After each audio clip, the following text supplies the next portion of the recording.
If your phone refuses to charge wirelessly in your Kia Soul, you're not alone. Let's get you powered up and back on the road. First, double-check that your phone actually supports wireless charging.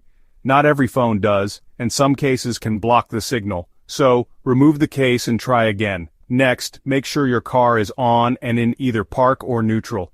The wireless charger won't work if the car is off or in gear. Still not working? Try cleaning the charging pad with a dry cloth. Dust or debris can interrupt the connection. If that didn't help, look for the charger's indicator light. It should glow when charging. If it's off or flashing, there might be a problem.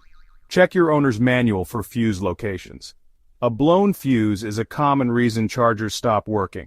Replace it if needed, but always use the correct fuse type. Finally, restart your car and try again. If your phone still won't charge, it could be a hardware issue. And it's time to visit your dealership. That's it. Most wireless charging problems are simple to fix. Save yourself the hassle. Follow these steps and you'll be charging in no time.